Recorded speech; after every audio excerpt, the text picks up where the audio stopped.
Hi guys, Miss Francis here to shift our discussion from mitosis to meiosis. So while mitosis has a lot of vocabulary words, meiosis is really vocabulary heavy. It's my hope that by the end of this video, you'll be able to explain and understand all of these vocabulary words. So let's start. Meiosis is another type of cell reproduction, but it's used in a sexually reproducing organism. Now, what's the point of meiosis? What's the function of meiosis? Meiosis involves creating gametes, creating your sex cells, creating your eggs in females and your sperm in males when we're talking about animals. These gametes are made in gonads, in the sex organs. So in animals, the gonads are the ovaries for the females and the testes for the males. In flowering plants, also known as angiosperms, just like animals, the female gonad is the ovary, but the male gonad is the anther. So why is meiosis necessary for organisms that reproduce sexually? Well, what it does is produce cells that have half the chromosome number. Those gametes, those egg cells and sperm cells are going to have half the number of chromosomes, so that during fertilization, when the egg and the sperm join, the full number of chromosomes are restored. So let me show you what I mean. What would happen if a sexually reproducing organism used mitosis instead of meiosis? So let's take a fruit fly that has 8 chromosomes. Let's say that fruit fly used mitosis to make the gametes. Each one of the gametes, the egg cell and the sperm cell, would each then have 8 chromosomes, because mitosis gives you an identical copy of the parent. Now, when those two gametes joined during fertilization, do you see that my offspring would end up having 16 chromosomes, which is double the number of the parent? Now, on the other hand, if we use meiosis to make our gametes, we start out with 8 chromosomes in our fruit fly. If we use meiosis to make the egg and the sperm, we end up with cells that only have half the number of chromosomes. In this case, 4. Now, when the egg and the sperm join in fertilization to create an offspring, that offspring has 8 chromosomes. I have restored the number of chromosomes that I started out with. Furthermore, meiosis results in variation in species, where I'm going to have unique combinations of genes that are going to get inherited from the parents. This is why you and your sister don't look exactly alike, or you and your brother don't look exactly alike. And in addition, favorable combinations of genes are going to persist and get passed on, and that's how evolution occurs. So before we dive into the stages of meiosis, I'd like to give you some additional background information and provide some additional support for those vocabulary words. A karyotype is a property of the cell. It's the number of chromosomes. It's the type of chromosomes that are present in the nucleus. A karyogram is a picture of the karyotype that shows the individual's homologous pairs of chromosomes in decreasing length. Now, in humans, in our somatic cells, we have 46 chromosomes. However, in our sperm or ovum, that's another word for egg cells, we only have 23 chromosomes. And that's so that during fertilization, we restore our chromosome number to 46. So in meiosis, we made our sperm or our eggs. Here is a bigger picture of a human karyogram, and you could see that there are 23 homologous pairs. Positions 1 through 22 are known as autosomes. Position 23 contains the sex chromosomes. In this case, this is a karyogram showing a male because it shows an X and a Y chromosome. Now, these homologous chromosome pairs What even are they? Well, they carry the genes that control the same inherited characteristic, where the genes are the same, but the alleles, the forms of those genes, are different. So for example, here I've got my chromosome that came from my mom. In this case, it's a duplicated chromosome, so it's already gone through interphase. Here I've got a chromosome that came from my dad. It's already been duplicated. It's gone through interphase. Now, from mom or from dad, I'm going to get different genes. So for example, the gene for eye color is going to be located on the same spot in each one of those chromosomes.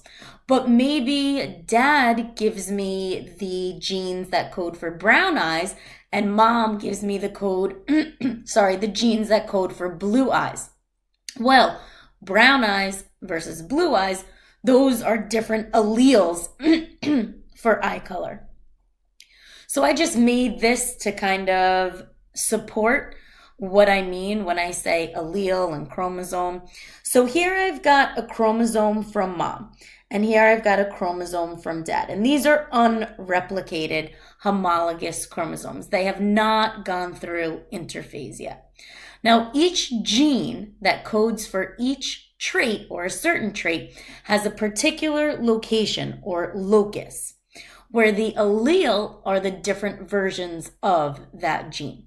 So let's say, for example, I've got this gene from mom and this gene from dad that code for tallness, where from mom I get a capital T, which represents tall. From dad I get a lowercase t, which represents short. Now let's say from mom and from dad, I also get the genes that code for eye color, where from mom I get this capital B that represents brown eyes, but from dad I get this lowercase b that represents blue eyes. Well, what even creates these alleles? What creates the different versions of the gene? What creates the brown versus the blue, or the tall versus the short? Do you remember that chromosomes are made up of DNA, and that DNA contain varied nucleotide bases?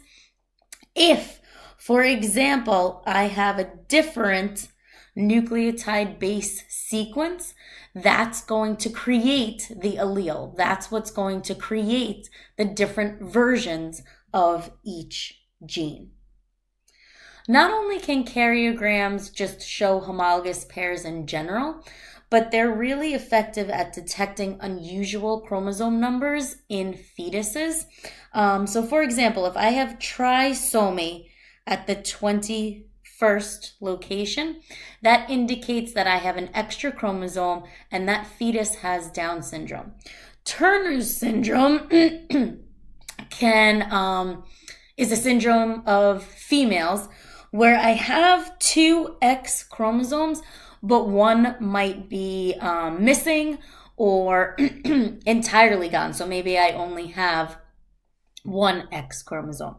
Klinefelter's syndrome is a male's syndrome where I have XXY chromosomes. So an exception to the rule of homologous chromosomes is found in the sex chromosomes, the X and the Y, where females, like we said, have the homologous pair of XX, males have the homologous pair of XY. And that's why males dictate the gender of the offspring, because females can only give an X to the offspring, whereas males can give an X or a Y to the offspring. And as I mentioned, all 22 pairs besides for those sex chromosomes are called autosomes. Now, chromosomes can be described as either haploid or diploid, where haploid is represented by the lowercase letter n, where n represents the number of homologous pairs. So for humans, the haploid number of chromosomes is 23. So n equals 23. Now this haploid number is going to be present in our gametes. It's going to be present in our eggs and our sperm. On the other hand, diploid cells will have twice the number of homologous pairs, represented by 2n. So for humans, 2n is equal to 46, and we'll find that number in all of our somatic cells. That diploid number is restored through fertilization. When my egg and my sperm, so my sperm and my egg are joined, they form a zygote. And now in humans, I've got 23 chromosomes from my egg cell, 23 chromosomes from my sperm cell, giving me 46 total chromosomes. So I've got n plus n gives you 2n. So my haploid gametes, my haploid sex cells, have now become diploid cells.